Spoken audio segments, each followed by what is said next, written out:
Hello, I'm Jordan Thomas, narrative director of XCOM, and with me here is Harvey Whitney, producer of XCOM. Hey, thanks for watching today. He's going to be driving the demo we show to you today. This is our E3 2011 XCOM demo walkthrough.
Now, as Agent Carter, that's what you're fighting for.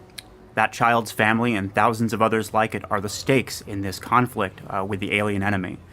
But here in 1962, Kennedy is president, the Cuban Missile Crisis is threatening to turn the Cold War hot, and your job is to assemble a team of the finest minds in asymmetrical warfare to repel this threat for which there is no field experience. These guys are the analysts who are assembling mission profiles from emergency calls all around the country and feeding it to you and your squad. Our job is a little more direct. What we're going to do is assemble our team and head out into the field, capture the enemy technology, and turn their own weapons against them.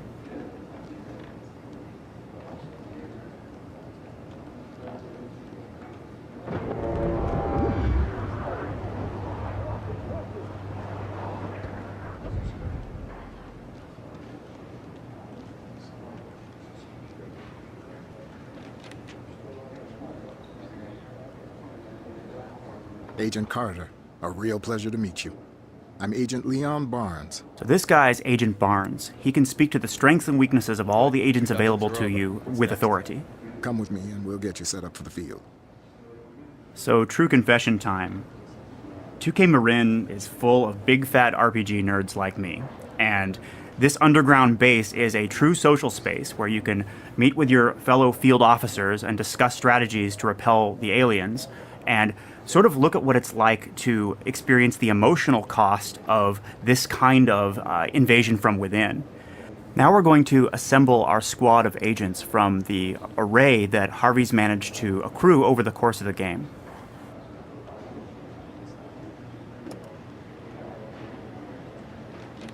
Meet our master at arms. He's an ammo dump on legs, makes his own rounds. First guy you want nearby when you hear the click of an empty chamber. If you're looking for a bruiser, you found your guy. Don't let the dress code fool you. There's other suits made of dead Ruskies. The agents are the primary channels of player growth in XCOM. We like to say that they're like your left and right hand, and it's up to you to turn each one into a fist. Now, similar to the original games, you've got this big stable of them that you're able to work on and specialize as you play through the campaign. Harvey's already taken a couple of these guys out into the field, and the commando at the top there is ready to purchase a new ability with field experience. So why don't we take a look at what's available?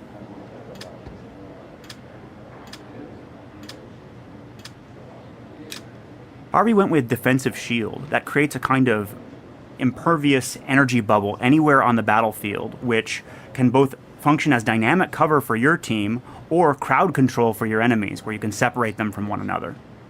And now that we've got our squad, and you can take 2 agents into the field at once, we'll go ahead and head over to the operations floor and pick our next mission.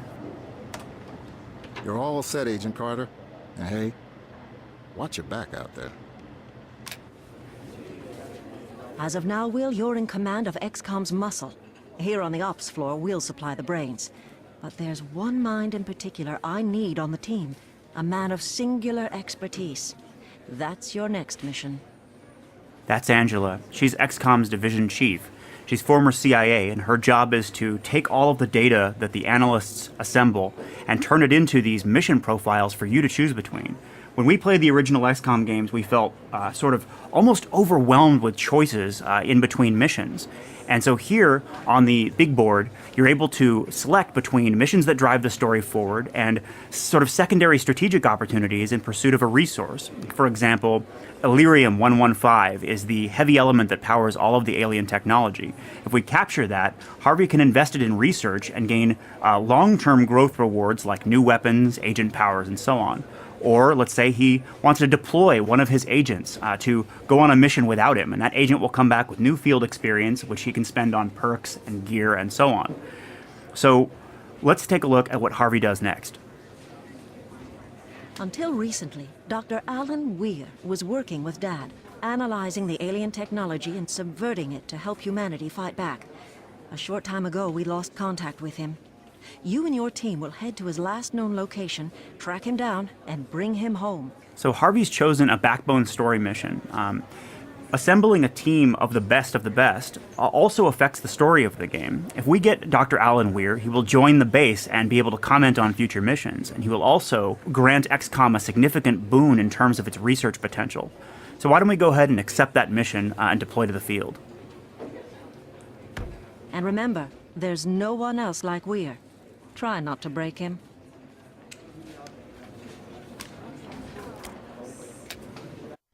So if that combat intelligence, that fierce hunger to understand the enemy from the inside out is key to what we feel makes an XCOM experience mechanically, the human relationship to the unknown is critical to the themes of this origin story. 1962 in the United States is a political hotbed. You had civil rights taking racial tensions and bringing them to the head. You had issues of gender and sexuality. All of these marginalized voices finally coming to a fever pitch where the ruling elite, who had for so long kind of managed the image of the country, didn't really believe that they belonged. And so it's into that theater that we step now.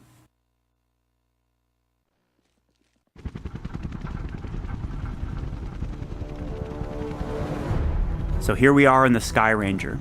These guys are the agents, and that gear that they're wearing represents the unique powers that each one that Harvey selected will bring to the battlefield.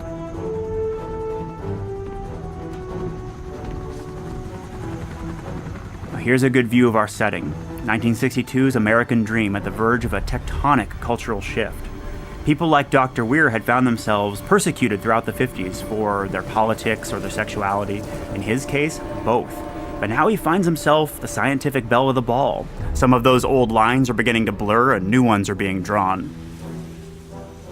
Now we're supposed to make contact with the National Guard. They've set up a perimeter around this community the second that they heard that there might be an alien incursion there. Let's look for someone in charge.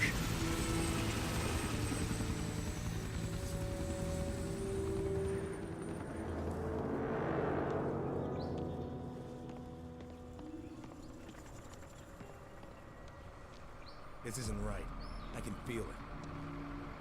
An empty checkpoint does not bode well. Let's look for signs of life.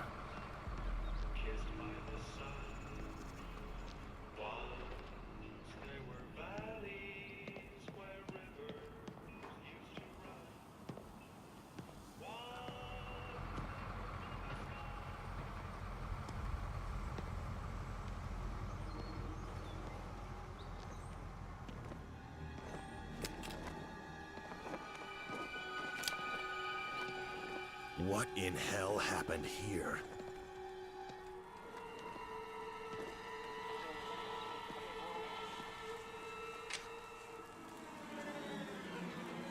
Federal agents. Let's see some ID, pal.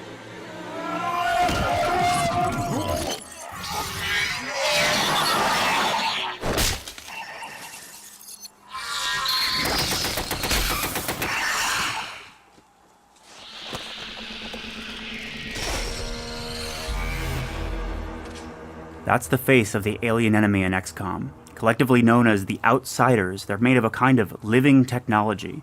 That one was an infiltrator class, able to look like any human it wants for purposes of reconnaissance. But what was it looking for? It looks like it had opened the dossier on Dr. Alan Weir. They probably consider him a person of interest because he's been subverting their technology and making it work for humanity. But that alarm means we're not going to catch the rest by surprise. We'd better move quickly.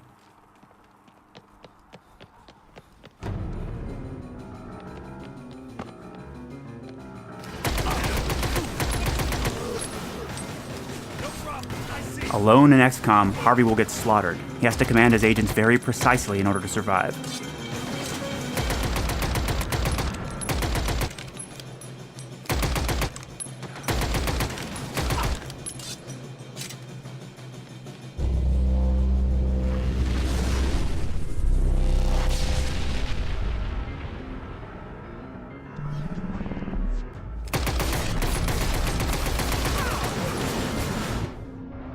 This looks like a good opportunity to talk about some of those design revisions that I mentioned. This is the tactical view. It represents Carter's long experience as a field commander. Now, Harvey can sweep around the entire battlefield and look for tactical opportunities. Time is slowed to a crawl, and he can command his agents' powers on a much more granular scale here. On the left is the commando's powers, and on the right, you see the master-at-arms. Harvey has to choose between the more expensive powers and the cheaper ones in order to solve a problem like this. That shield that we're looking at is soaking up too much of his agent's damage. He'll lose if he tries to just trade bullets with these guys all day, so he needs to find a way to solve this problem. It's kind of our real-time take on the classic battlescape of the original games. It looks like Harvey's going for Disrupt. That'll create a kind of feedback loop in the body of that outsider and cause him to drop his guard.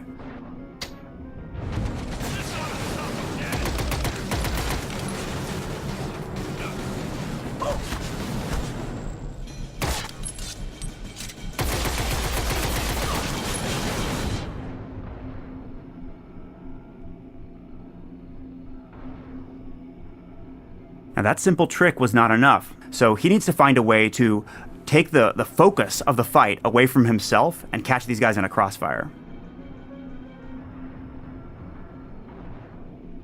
Alright, looks like he's going to go with the diversion power. What that'll do is make that agent appear to be the officer from the point of view of the outsiders.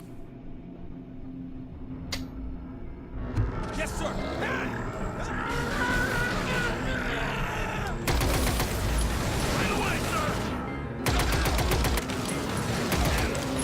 Nice. Harvey was able to take out the generator. And what that does is allow his agents to catch these guys in an easy flank. He can use those agent powers outside of tactical mode as well by binding them to the D-pad.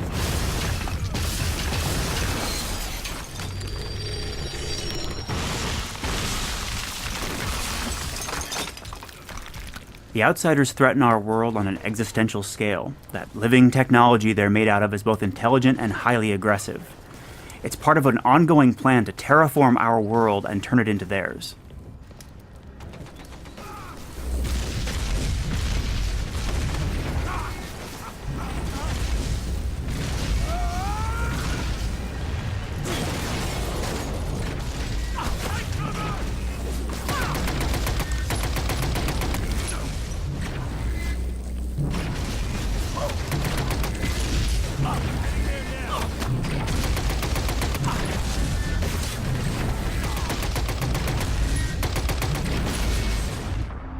That's the university where Dr. Weir lives and works, but the outsiders have beaten us here.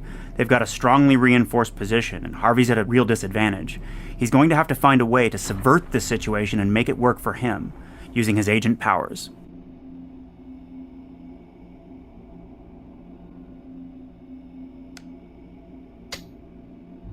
Shield going up.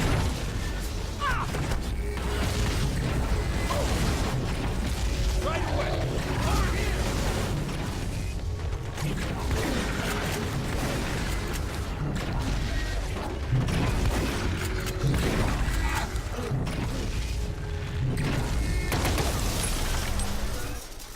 Harvey chose to counter the strongly reinforced position of the enemy by creating one of his own. He laid down a defensive shield, that power that he purchased back in the base, and created a diversion from inside it. That allowed his agents to soak up all the damage-dealing potential of the enemy, and freed him up to come back here and disable the turret. Now that he's done that, we can capture it. This is another of those design changes that I mentioned. When he folds up the technology that this turret is made out of, he can actually take it with him and use it later in the field. Yes, Chief.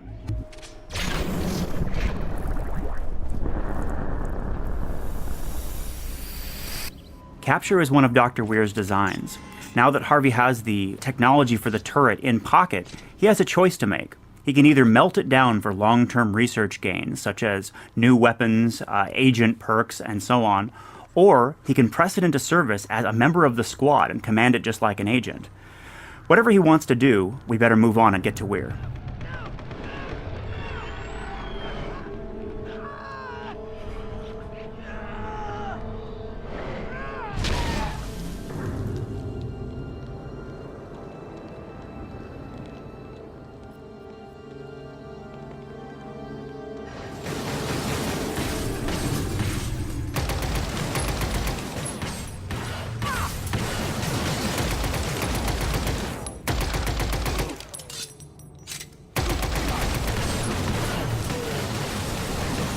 This time Harvey's just outnumbered. He could solve the problem in a couple of different ways.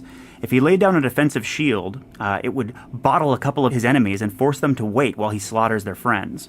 Or he could use a diversion and just split their focus. So what do you want to do, sir? Alright, Harvey's going for the spendthrift playstyle. He wants to drop that turret down right now and give them a taste of their own medicine.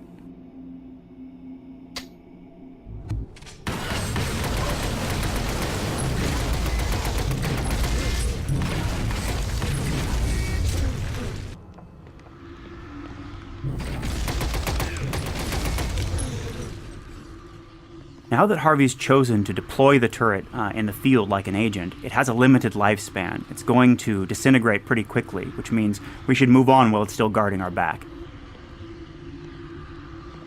Now sometimes in the field you'll come across a novel design. This laser rifle, for example, is not adapted for human use, but if Harvey returns it to the lab, he can actually reverse engineer it and create a version that his agents can wield.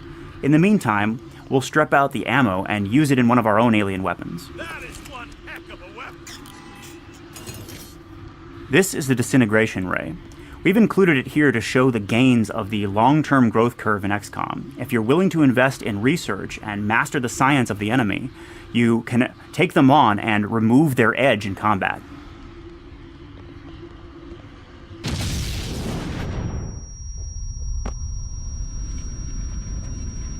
That's a Titan. How are we supposed to fight that thing? Harvey can't attack it in this form. Looks like it's opening some kind of gate. He's being burned. He has to get inside.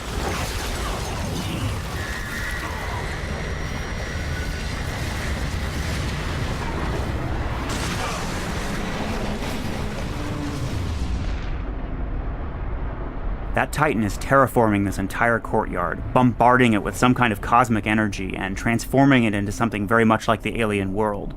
But it's far too valuable an opportunity for us not to attempt, at least, to capture it. The trouble is, if Harvey were to try and capture it right now, it would cost him 20 time units.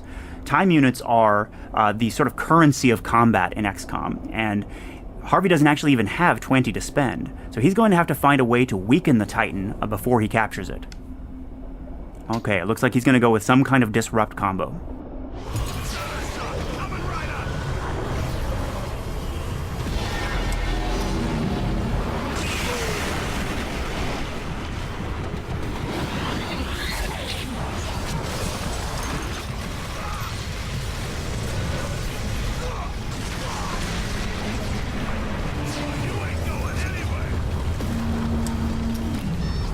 Harvey's got the Titan on the ropes, but that was the agent with the capture power. He's going to have to find a way to do a combat evac. Defensive shield will protect him from the rain. Alright, let's capture that Titan.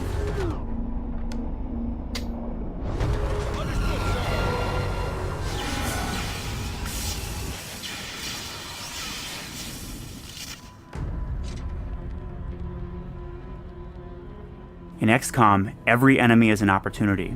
We wanted to tear down the walls between what is traditionally understood to be the game environment, the squad, the enemy AI, and the player. In the right hands, we believe they should all become player tools.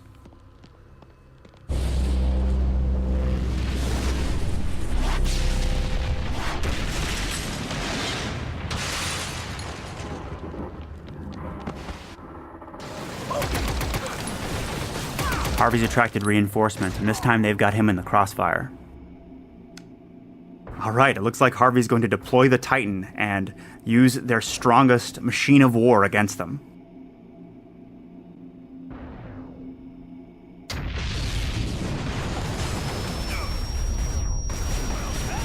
Now he can command its airstrikes just like an agent.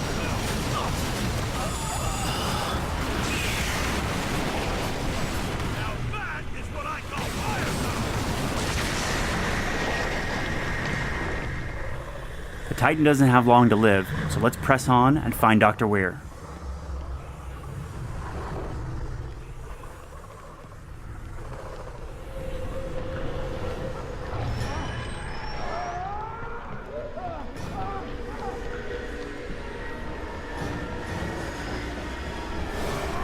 That's him, and the enemy have got him.